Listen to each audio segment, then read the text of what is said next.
वहाँ पर एक खंडहरनुमा मकान बना हुआ था और ये एक ऐसी जगह थी जहाँ पर ज्यादातर कोई आता जाता नहीं था और उसने एक गाउन पहन रखा था। इसके अलावा पास में ही एक काले रंग की जूती और पर्स पड़ा हुआ था। सुबह सुबह के वक्त मध्य प्रदेश के अनूपपुर जिले का रहने वाला एक व्यक्ति अपने घर से निकलता है ये सोचते हुए कि चलो आज एक बार अपने पुराने खेत को देख आते हैं, क्योंकि काफी समय हो गया था वो अपने पुराने खेत की तरफ गया ही नहीं था और देखा जाए तो उसकी देखभाल करना भी जरूरी था। जिसके बाद 15 मार्च 2026 को वो व्यक्ति अपने पुराने खेत की तरफ निकल पड़ता है जो गुवारी गाँव में स्थित था। अब इनका ये जो पुराना खेत था वहाँ पर एक खंडहरनुमा मकान बना हुआ था जहाँ आसपास सिर्फ मिट्टी थी और ये एक ऐसी जगह थी जहाँ पर ज्यादातर कोई आता जाता नहीं था। अब कुछ ही देर में वो अपने पुराने खेत पर पहुंच जाता है, लेकिन जैसे ही वो उस खंडहरनुमा मकान के करीब जाने लगता है तभी उसे बड़ी अजीब सी दुर्गंध आने लगती है, ऐसी बदबू जिसकी वजह से वहाँ खड़ा रहना भी मुश्किल था। उसे समझ में नहीं आ रहा था कि आखिर इतनी तेज बदबू आ कहाँ से रही है। उसने इधर उधर नजर घुमाई क्योंकि उसे ऐसा लगा कि शायद आसपास कोई जानवर वगैरह मर गया होगा और बदबू उसी की वजह से आ रही होगी, लेकिन वहाँ पर उसे कुछ भी दिखाई नहीं दिया। लेकिन फिर बदबू धीरे धीरे तेज होती जा रही थी और उसकी बेचैनी बढ़ती जा रही थी, जिसके बाद उसने अपने पड़ोसी को आवाज दी। उसकी आवाज सुनकर पड़ोसी भी वहाँ पर आ गया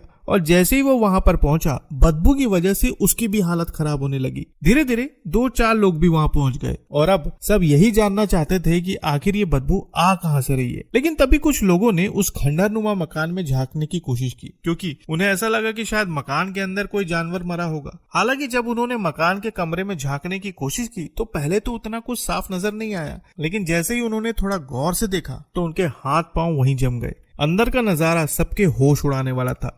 कमरे के अंदर एक युवती का शव पड़ा हुआ था जो इतनी बुरी स्थिति में था कि उसकी पहचान करना भी मुश्किल था और बदबू वहीं से आ रही थी। अब ये नजारा देखकर लोग बुरी तरह से डर गए और उसी वक्त उन्होंने तत्काल इसकी सूचना पुलिस को दी। सूचना पाते ही पुलिस मौके पर पहुंच गई। मौके पर पहुंचने के बाद उन्होंने इलाके को घेरा और फिर अपनी जांच शुरू की। शुरुआती जांच में ये बात सामने आई कि लड़की की उम्र करीब 25 वर्ष की रही होगी और साफ पता चल रहा था कि ये मामला बेहद ज्यादा गंभीर है। अब इसी वजह से मामले की गंभीरता को देखते हुए तत्काल एक टीम का गठन किया गया, जिसके बाद शहडोल से फॉरेंसिक टीम को बुलाया गया और फॉरेंसिक टीम ने मौके पर पहुंचकर तुरंत अपनी जांच शुरू कर दी और अब हर एंगल से जांच की जा रही थी, हर छोटी मोटी चीज पर ध्यान दिया जा रहा था। लेकिन अभी भी एक बहुत बड़ा सवाल था और सवाल ये था कि आखिर लड़की कौन थी। अब इसी बात को जानने के लिए पुलिस ने अपनी जांच को रफ्तार दी, पता लगाने की कोशिश की कि आखिर मृतका कौन थी। सबसे पहले पुलिस ने लापता हुए लोगों की गुमशुदगी की रिपोर्ट खंगालनी शुरू की और फिर कई रिपोर्ट खंगालने के बाद आखिरकार उनके सामने 18 फरवरी 2026 की एक रिपोर्ट सामने आई। रिपोर्ट थी काजल पुरी नाम की एक लड़की का,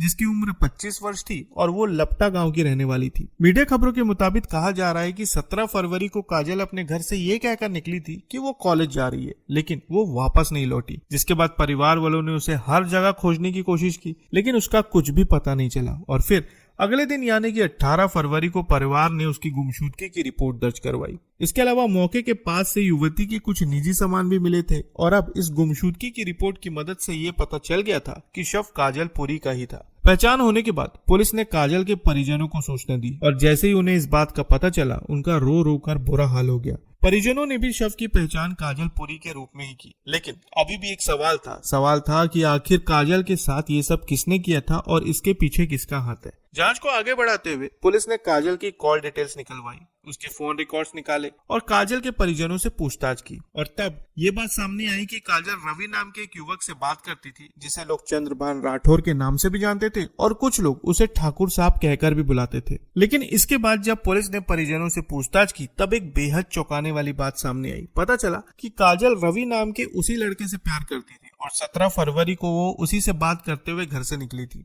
अब जैसे ही पुलिस को ये जानकारी मिली उनका शक सीधा रवि पर गया, जिसके बाद उसकी तलाश शुरू हो गई और जल्दी रवि पुलिस की गिरफ्त में आ गया। हिरासत में लेने के बाद रवि से पूछताछ शुरू हुई। हालांकि शुरुआत में तो वो इधर उधर की बातें करता रहा, लेकिन पुलिस ने जब सख्त रवैया अपनाया तो वो धीरे धीरे टूटने लगा और फिर उसने बताया कि आखिर उसने काजल के साथ ये सब क्यों किया था। मीडिया खबरों के अनुसार रवि का ये कहना था कि वो अनूपपुर जिले के जैथारी में अपने नाना नानी के साथ रहता था और वहीं पर रहकर वो एक कियोस्क सेंटर चलाता था। इसके अलावा उसे सोशल मीडिया चलाने का भी बहुत शौक था खासकर फेसबुक। अब हुआ ये कि एक दिन फेसबुक के जरिए उसकी मुलाकात काजल से हुई और ये बात करीब 6 महीने पुरानी है। शुरुआत में तो दोनों की बातचीत बिल्कुल नॉर्मल थी, दोनों इधर उधर की बातें करते थे, लेकिन फिर इनके बीच बातों का सिलसिला ऐसा चला कि दोनों एक दूसरे के अच्छे दोस्त बन गए और फिर ये दोस्ती प्यार में बदल गई। अब होता ये था कि काजल कई बार अपने कॉलेज के काम को लेकर रवि से मिलने उसके कियोस्क सेंटर चली जाती थी और इसी वजह से दोनों की मुलाकातें बढ़ती गई, फोन पर बात होती रही और एक समय बाद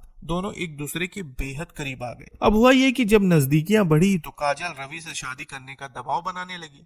वो चाहती थी कि रवि उससे शादी करे, लेकिन रवि इससे बचता आ रहा था। उसने कई बार जात बिरादरी का हवाला देकर शादी से इनकार कर दिया, लेकिन काजल पीछे हटने को तैयार ही नहीं थी। खबरों के मुताबिक पूछताछ के दौरान रवि का ये कहना था कि वो शादी करने की जिद पर अड़ी थी, लेकिन जब रवि ने उसे मना कर दिया तो काजल ने रवि से कहा कि वो रवि के घर वालों को सब कुछ बता देगी। अब इस बात को सुनकर रवि बुरी तरह से डर गया और आखिरकार उसने काजल को हमेशा के लिए रास्ते से हटाने का प्लान बनाना शुरू कर दिया। प्लान के मुताबिक उसने 17 फरवरी को काजल को जेथरी बुलाया और उसी वक्त काजल कॉलेज का बहाना बनाकर अपने घर से निकल गई। कुछ समय बाद वो सीधा रवि के पास पहुंची, जिसके बाद रवि ने उसे अपनी बाइक पर बिठाकर गुमारी गांव के उसी सुनसान खंडहरनुमा मकान में ले गया। वहां पहुंचकर उसने काजल को बहुत समझाने की कोशिश की, लेकिन आखिरकार बात नहीं बनी। काजल अपनी जिद पर अड़ी हुई थी और अब बार बार वो उसे बर्बाद करने की धमकी दे रही थी। लेकिन फिर उसी वक्त रवि को गुस्सा आ गया और फिर पास ही एक बड़ा सा पत्थर उठाकर अचानक उस पर हमला कर दिया, जिसकी वजह से काजल की सांसें थम गई। इस घटना को अंजाम देने के बाद रवि वहां से निकल गया और सीधा अपनी दुकान पहुंचा, जिसके बाद शाम को बड़े आराम से अपने घर चला गया, जैसे कुछ हुआ ही नहीं। लेकिन इसके बाद कई दिनों तक काजल का शव उसी मकान में पड़ा रहा और आखिरकार 15 मार्च को जब किसान वहां पर अपने पुराने खेत को देखने के लिए पहुंचा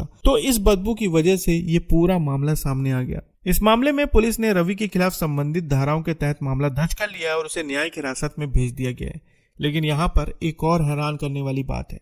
मीडिया खबरों के मुताबिक रवि ने जिस मकान में इस घटना को अंजाम दिया था, असल में वो खेत और मकान रवि के नाना का ही निकला और जैसे ही ये सच बाहर आया, इस सच ने पूरे गांव को हिलाकर रख दिया। तो साथियों, ये था मध्य प्रदेश के अनूपपुर जिले का वो बेहद चौंकाने वाला मामला। इस घटना पर आप क्या कहना चाहेंगे कमेंट में जरूर बताइएगा और नई क्राइम स्टोरी के लिए चैनल को सब्सक्राइब करना ना भूलें। फिर मिलेंगे बिल्कुल एक नई खबर के साथ, तब तक के लिए आपका बहुत बहुत धन्यवाद।